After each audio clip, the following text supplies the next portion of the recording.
Welcome, everybody, to the Boss Body Podcast. This is Sarah Haas. I am so thrilled you're here with me today. I want to congratulate you for carving out this little bit of time just for you. And I promise today it is absolutely going to be worth your while. Today, I have Kelley Grimes, MSW, with me. Kelley is a counselor, a self nurturing expert, a sought after speaker and workshop facilitator, Aspire magazine expert columnist, along with myself. We are both a part of that collaboration. She's also the best-selling author of The Art of Self-Nurturing, a field guide to living with more peace, joy, and meaning. And she's the founder of Cultivating Peace and Joy, inspiring individuals to nurture peace, love, and compassion in the world from the inside out. And Kelley's going to talk to us about a topic that I know I have struggled with, and I know a lot of women struggle with, and that is self nurturing, self compassion, self love. We are naturally givers, lovers, nurturers, but in the process of caring for all the people and all of the things in the world that we love the most, we often neglect ourselves and our own health, our own self compassion, our own self care practices get thrown under the bus. And so Kelley's here to talk to us about how we can get back in touch with ourselves and start creating those self love practices for ourselves. Kelley, it's so great to have you. Thank you for being here. I'm so delighted. Yeah, I love what you do, and I feel like we're so in alignment with this message of choosing, your health, your well-being, your priorities, your relationship with yourself, and in doing that, allowing you to have so much more energy, so much more compassion, and so much more presence for all the other relationships in your life. Self-nurturing is not an either or. I think sometimes we think that, and so we're like, "Oh, I have to choose other people or I have to choose myself." And I think, my message is really it's about both, right? We're nurturing all these things within ourselves to then create them in our lives and in the world. Yeah, I would love to hear your story. I kind of shared that, yeah, self-care, self-nurturing has in the past been a struggle for me. I do much better with it now. I learned a lot of lessons through having breast cancer on how important it is to really allow yourself that same focus that you give everybody else. Is that a path that you were on for a while, and if you could tell us a little bit about that, and then how you came to be an expert in helping other women do the same. Absolutely. So what I would say is I am a professional nurturer. I am a social worker. I'm a counselor. I've worked in the domestic violence field and substance use disorder, mental health fields for years and years, where I very much was focused on helping people find their way back to themselves. And at the same time, I have two children, and they both had major health challenges all growing up. So I was at work nurturing, and then I would come home and I was nurturing. My older daughter had epilepsy. So there was a crisis management aspect of that, never knowing when she'd have a seizure, and then a lot of impacts, not only from the seizures themselves, but the impacts of the medication and other things. And I got to a point where whether I was home or whether I was at work, I was in this outpouring of giving and completely neglected myself. I didn't even have myself on, it wasn't like I even knew I was a priority. There was such need externally that I lost a connection with how I felt, with what I needed. And I find this over and over as I'm working with women. There's this deep sense of when your attention has been external for so long, we don't even know how we feel and what we need any longer. And so then it's really hard to make choices that are nurturing, that are supportive, that are in alignment with our values because we're so disconnected from them. So I think, I came to a point, and I've had the honor of writing this. It's in my book. It's in um, multiple other collaborative books I've been a part of, sharing part of the story. But I got to a place where I was so overwhelmed and depressed and burnt out and really filled with despair.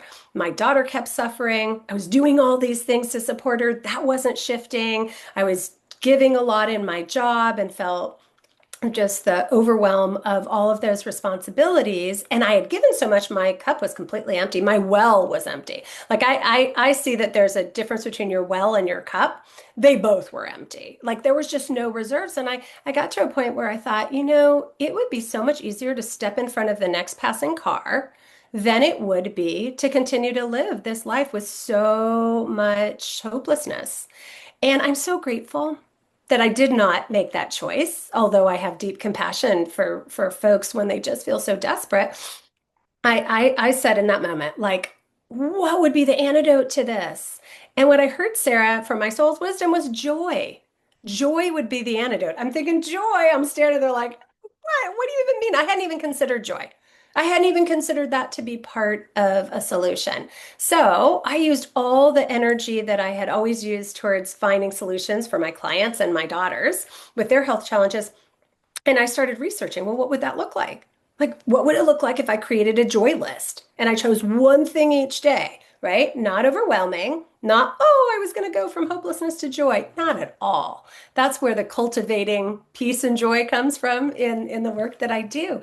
It was like, what's one thing I could do? And what I noticed is even prioritizing that, even refocusing my energy on one empowering, nurturing, kind, loving thing that I could do each day to connect with joy started to transform how I understood myself, how I understood my choices in the world. That there was more than just the sorrow. Anyone who's dealt with grief, because there was so much grief not only with my daughter's epilepsy, but we had all these people die. There was so much going on in this time that I felt so overwhelmed. And grief drains you, right? Grief makes you feel very alone and isolated. So actually finding that tending to those parts of myself, not just thinking that joy was going to be the only solution, but joy opened up space, kindness toward myself, that I could start to nurture those other pieces that were really hurting. And that allowed me to be more authentic. It allowed me to be more connected to on this journey, right? Through your health challenge, it's like it's none of this needs to be all or nothing, or only I can only feel joy, or I'm going to be in despair. No, it's all of it. But trusting myself that I could have practices that created space for me to start nurturing those parts of myself. And then when I learn anything for myself, I always teach it to other people. It's just my nature. And I saw what it did. In the beginning, I was teaching these small self-nurturing workshops, and this one woman came back. It was like a 4 week class, 2 hours at a time. And she came back after the first workshop and she said, oh my gosh, things have changed so much. Tell us. She said, I've decided to close the door when I'm going to the bathroom, so that when I'm going Wow. to the bathroom, my children know that is my boundary. And she said, it's amazing how one small choice to myself in that allowed me then to notice other places. So I think that there's a beautiful part of it, that it's permission giving, it's Hmm. encouraging. You start to see it doesn't need to be going to a retreat, although wouldn't that be fantastic? Like I love the idea of a retreat where you actually have big time and space away, but you're not going to give yourself permission to go to the retreat if you can't give yourself permission to go to the bathroom by yourself or whatever that is for you. Yeah, I remember those days when my kids were little, never getting to go to the bathroom myself. They follow you in there, they cry at the door, Yep. and that's one tiny thing that as a mom, you don't, sometimes it doesn't even occur to you. Can you give us some other examples of things that you found that brought you joy? You said you made a decision every day to do something. And I'm assuming a lot of these were very small acts. Oh, absolutely. Because again, and I think this is so you and I share a motto, progress, not perfection, in the work that we do. That is everything because we all have a lot of, I think, like guilt and shame and other stuff we're carrying around about things we might know intellectually, but we don't actually do because they aren't connected in our heart space. So I think a lot of people know, like, oh, I need to take care of myself, but then there isn't the time and space with all the other responsibilities that we put in our calendar. And so it was really helpful that I said I was going to do something, one thing a day, because then I started saying, where could I have that in my calendar? What could I put down where I'm important? Now, walking to me has always been a very important self-nurturing practice, even when I was in that despair. And I'm on the corner. It's because I was still walking. So there's things that I had continued to do during my most challenging times that already were integrated into how I know that I can manage my anxiety and my stress and just feel good being out in nature and things. So putting things in our calendar can be a really beautiful way to be committed to yourself about something and coming up with things that like take 5 minutes. So thinking, some people, and I've heard this from a lot of people, like having a ritual in the morning where they drink a cup of coffee or tea by themselves before their kids get up or before other people in their home are up has been really transformative for people because it's a time just to come home to yourself, tune in. There's a practice that I teach people called the arrival technique that is all about just tuning in to our breath, to our bodies, to our minds. What are our minds doing? And then coming to ourselves with gratitude. That easily does not need to take more than 5 minutes, but it's just this intentional coming home to ourselves. It's this intentional moment to connect with us. One of the things that I feel like is really important about self-nurturing is that it doesn't become another to-do on our to-do list, because that's where we can have shame and guilt about stuff. And I hear people do that a little bit to each other, like, well, what have you been doing to take care of yourself? As if people don't want to do that. Of course they do. It's just hard to take the first step, or it's hard to develop um, uh, almost a commitment to yourself that you're as important as the rest of the folks. And I think that's probably a big obstacle in the work that you do with people, the work I do with people is having a sense of our worthiness be connected to helping others. So if I'm only worthy when I'm nurturing others, taking care of others, what does that mean when I take 5 minutes to meditate? Does that mean I don't have worth? What does it mean if I, go on a walk and I want to go on a walk all by myself for 10 minutes? Like, what does that mean? So part of this process of choosing joy, of choosing self-nurturing, is also starting to value our own selves. And as we do it, it makes it so much easier. And I've seen that over and over for people. The more they nurture themselves, the more they value themselves. Then the more they value themselves, the easier it is to prioritize that, and put 5 minutes here, put 5 minutes at the end of the day to reflect on what you accomplished and give yourself credit for all you've done, you know, focus on what you're grateful for in those moments. It's these daily practices, just like strength building, just like exercise, just like, it's part of how we exercise our well-being in this journey. And certainly exercise and all of that is very self-nurturing. So when people prioritize that, noticing, wow, I'm so proud of myself that I did my strength building today. I really valued my, getting strong so that I can do the things I want to do in my life. So some of it's a mindset to notice what could you already be doing in your life that you could now acknowledge as an act of self-love and self-nurturing. Yeah. Yeah. And I love how I think we feel like we have to put the cart before the horse sometimes. I know I can relate to your story of having a child with medical needs because when my son was 6, he was diagnosed with type 1 diabetes, which is so scary because it has to be managed 24/7. It's dangerous, it can be life-threatening.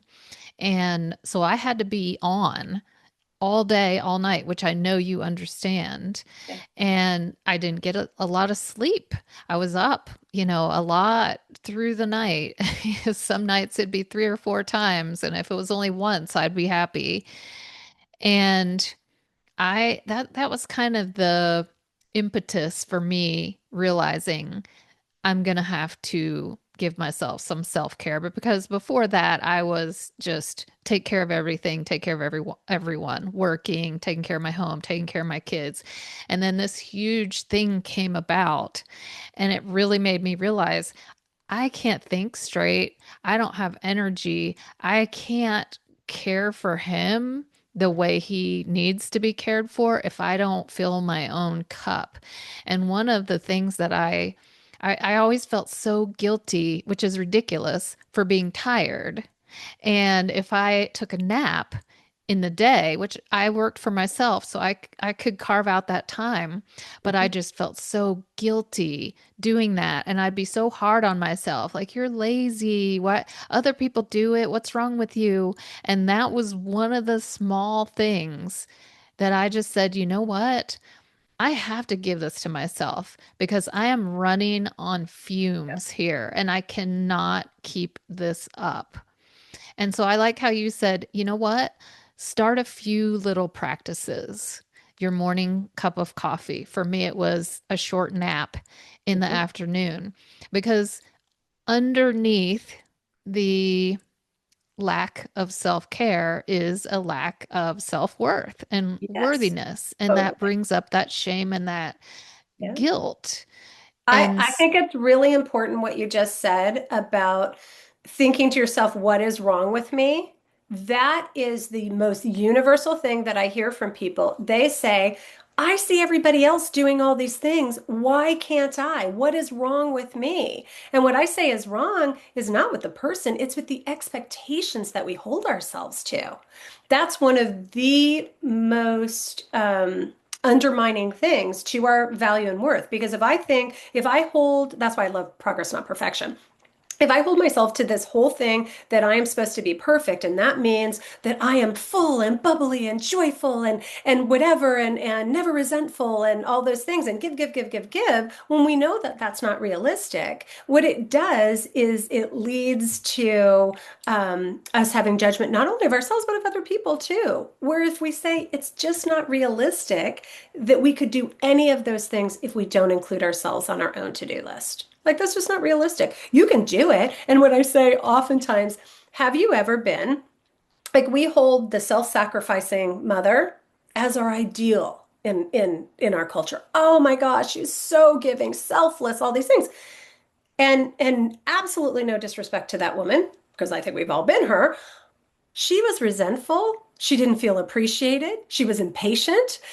She was tired. She was all these things that she never got to honor the fullness of who she was because it was like this mask of, I'm perfect. I'm this, devoted parent. Guess what? I'm a whole lot better as a parent, a grandparent, a friend, a colleague, a counselor when I have nurtured myself. Then I can really show up in that generous and generative and loving and compassionate way. And so I almost think it's a mindset shift oh, it that is the 100%. ability to do a big, revolution, a big transformation in the way we look at things. And don't expect anybody. You wouldn't expect that of your phone. If you didn't plug in your phone, it would not work.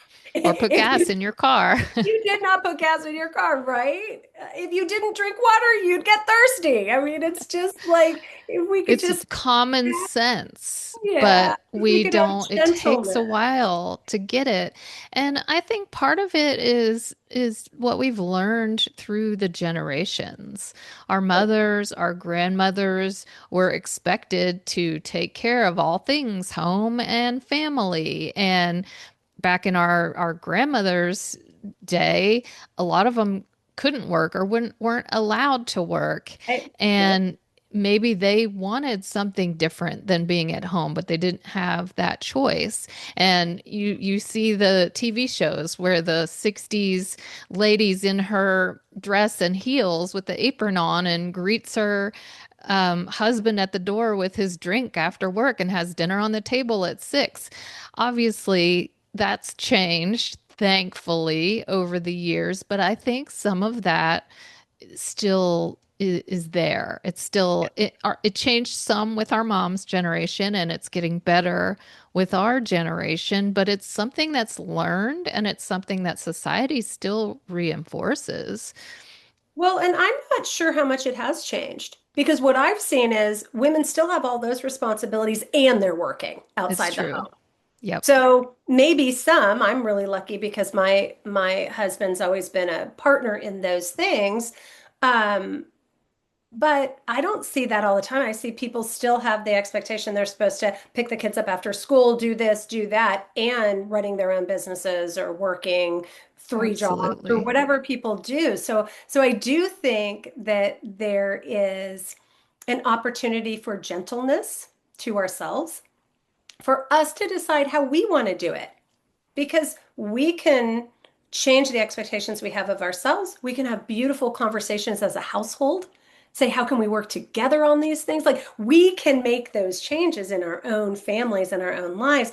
But if you are judging and criticizing, if your inner critic still tells you you are not enough, that you at what is wrong with you, that you cannot do all of those things that are completely unrealistic for any human being to do, you're not going to take a gentle step towards yourself. You are going to hold yourself to um, a different way of living than will allow you to thrive, allow you to have That's the so well-being, true. allow you to have a sense of peace.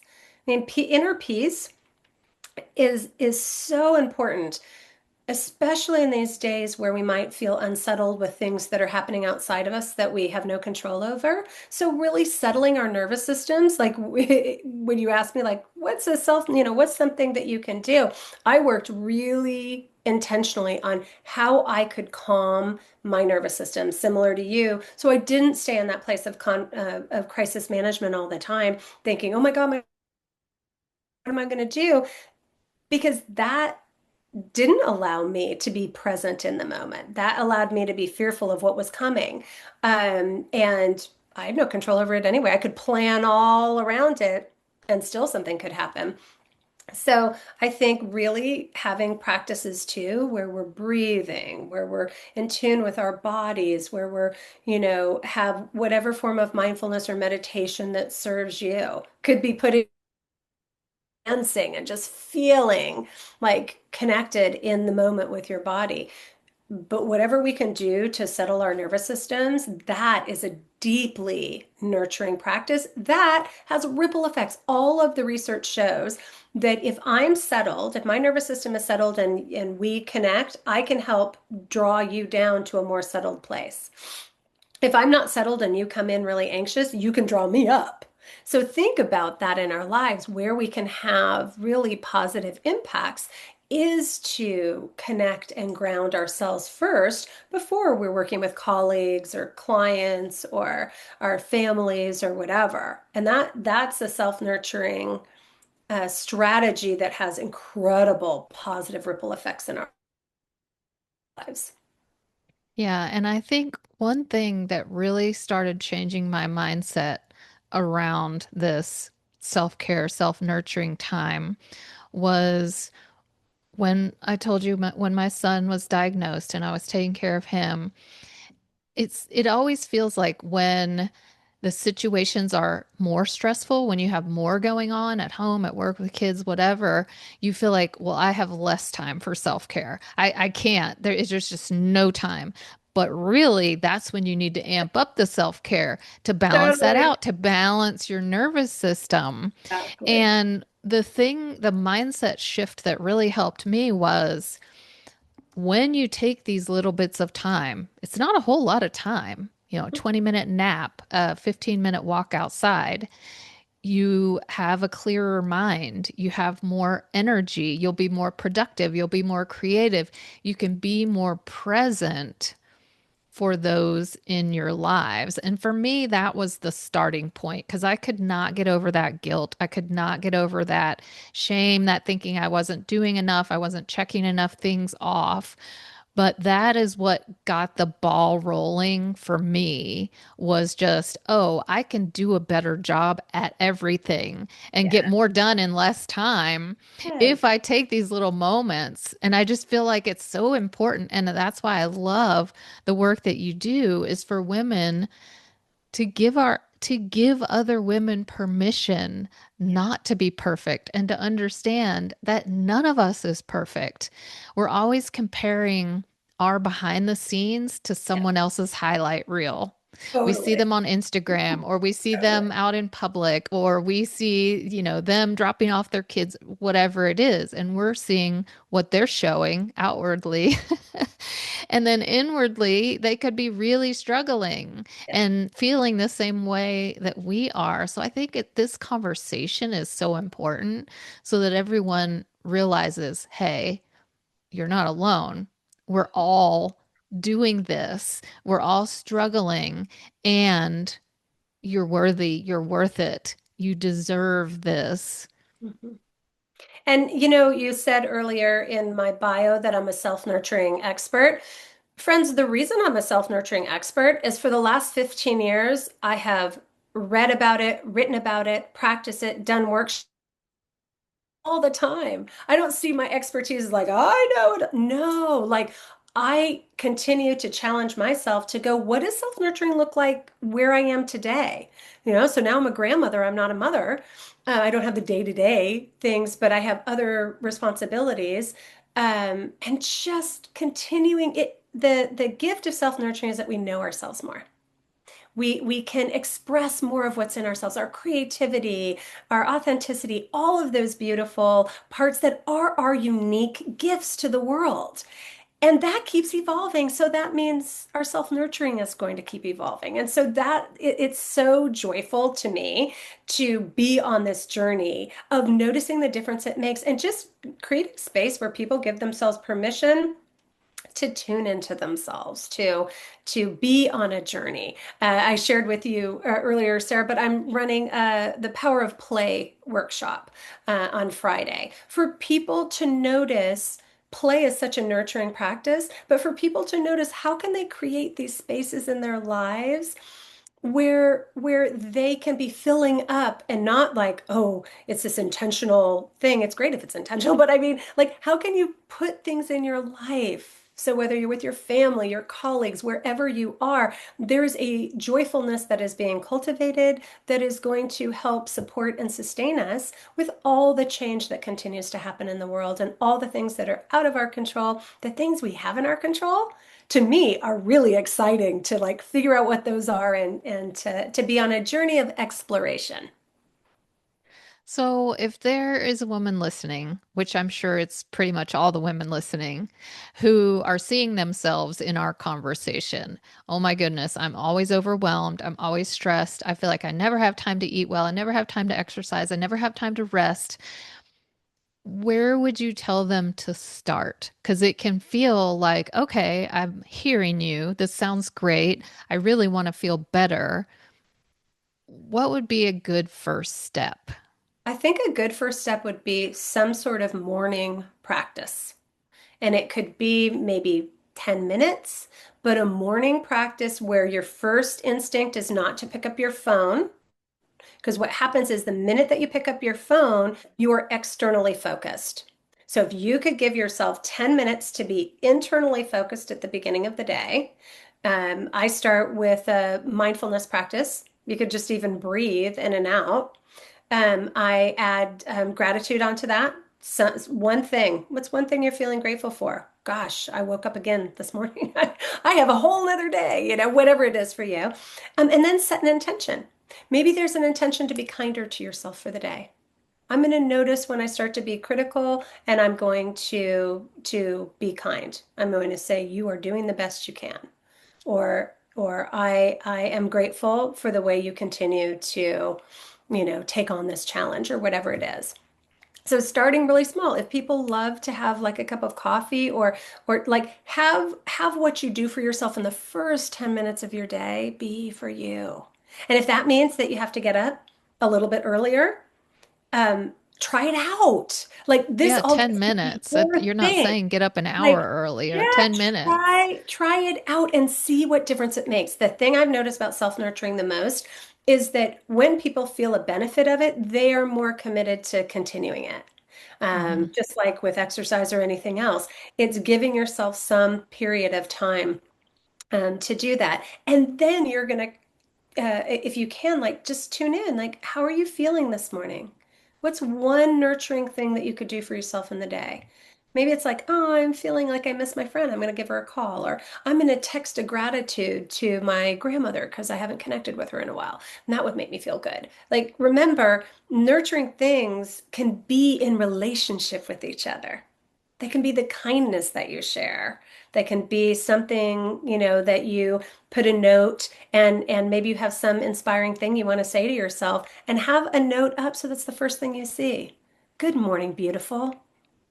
Whatever that is, so that you are nurturing a relationship with yourself and that you take 10 minutes at the beginning of the day to do that. I believe that would shift a lot of things because each thing we do is a self-nurturing choice. If we start our days just reconnecting with ourselves, we're going to be more aware of our self-nurturing choices. I And a love that. lot of the research shows that the minute we pick up our phone, it elevates it elevates our Oh, yeah. nervous system. Like, so doing calming your nervous system at the beginning of the day and going out in the world like that will deeply benefit you Yeah, and that will really everyone set you the interact with. stage. Oh, Hmm. yeah. Yeah. Yeah. Yeah. And Thank you. I like to have it, I literally have it on my calendar and it says sacred self-nurturing. And I just have from six, for me, I do it a little bit longer, but like 6 to 7 sacred self-nurturing. You could do 6 to 6:15, sacred, whatever that is, and whatever words feel good to you. But so that you're honoring your own self. It's beautiful. It's It beautiful is. when we're able to do Yeah. that with ourselves. Yeah, I love that. And I love that it doesn't have to be long and complicated because that may feel like a stretch when you're first starting Oh, out. absolutely. But just a small thing in the morning for yourself Yeah. that's really easy to work in and it really sets the stage for the rest of your day. And I feel like this is a perfect segue for me to mention that Kelley has a gift for everyone who is listening, and it's a self nurturing starter kit, which includes guided meditations, self nurturing affirmations, and gorgeous PDFs to help you embrace the benefits of nurturing yourself. That would be the perfect thing to grab for yourself and use that as your first act of self nurturing in the morning. So it's a no brainer. Grab your coffee, listen to one of Kelley's meditations, do some affirmations. So thank you for that, Kelley, and thank you for all the wisdom you've shared. It's just so important for, like I said, as women to give other women permission and to live the example so that you can see, hey, this is doable and it's going to greatly improve your life and your joy. So I want to thank you so much for being here. Thank you so much, Sarah, for having me. And thank you all for tuning in. It was my joy and my honor, and I will see you soon.